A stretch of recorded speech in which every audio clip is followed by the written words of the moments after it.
আপনারা তারুণ্যের প্রতি, সাংবাদিকদের কলম সত্যের প্রতি সবসময় সজাগ থাকবে, মিথ্যাকে বাদ দিতে, বড় ছোট ভেদাভেদ নাই, সত্য কথা থেকে আমার এগেছে যদি কেউ থাকে সেটা আপনারা তুলে ধরেন।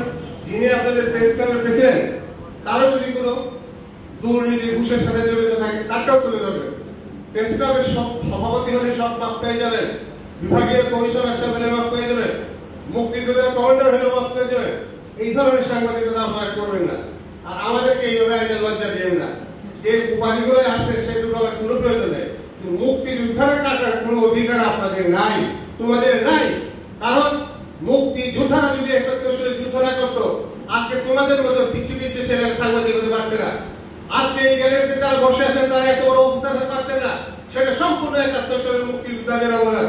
আজকে আমার নামে আগে মুক্তিযোদ্ধারা উল্লেখ করে না, একশন কি জানেন কি করি, একশন কিন্তু আমার তো রাস্তায় গড়ে গেছে, এসব করে না।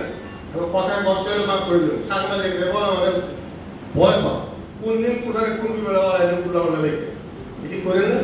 সৎভাবে সাংবাদিকতা করেন, সম্মান দেওয়ার চেষ্টা করেন, দেখেন যে অপমান করেন। আপনাদের প্রেস ক্লাবের প্রতিষ্ঠাতা সদস্য হওয়ার প্রয়োজন আমার ছিল না, আমি কিন্তু হতেও চাই, কিন্তু এই কাজটি আপনাদের করা উচিত না। আমি মাপ চেয়ে দিচ্ছি যিনি আজকে বিভাগীয় কমিশনার এবং নেত্রকোনার জেলা প্রশাসক এবং নেত্রকোনার ভারপ্রাপ্ত পুলিশ সুপার এবং ডিস্ট্রিক্ট কাউন্সিলের যিনি কর্মকর্তা। এই আপনার ডিস্ট্রিক্ট কাউন্সিল আমার জন্য, আমি এই জায়গার মধ্যে ভর করে গ্রেফতার করেছিলাম। কাজে কি আর বলবো, বলার কিছু নাই, যদি কষ্ট পেয়েছেন মাফ করে দিন। আর আমার আরেকটা কথা, সেটা হলো এই প্রেস ক্লাব ৩ তলা হয়েছে।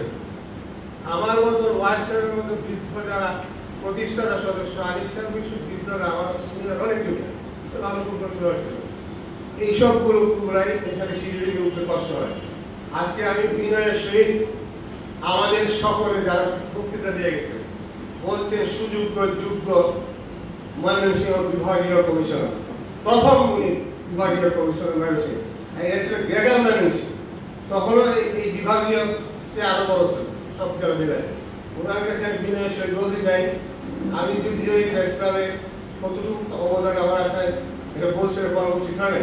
এরপর আমি আপনাকে রিকোয়েস্ট করবো, আমরা বৃদ্ধ যারা মরি নাই হয়তো মরে যাবে, এই বৃদ্ধ এই প্রেস ক্লাবের সদস্য যারা আমরা নন প্রেস, আমরা উঠতে খুব কষ্ট হয়।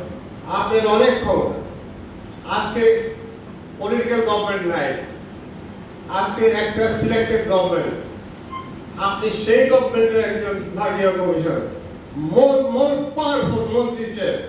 কাজে আমি আপনাকে অনুরোধ করবো নেত্রকোনা প্রেস ক্লাবের পক্ষ থেকে যে আপনি এই সালারায় উঠার জন্য আমাদের পুরাই না উঠি আমরা লিফটের অবস্থা করি। ধন্যবাদ, আসসালামু আলাইকুম।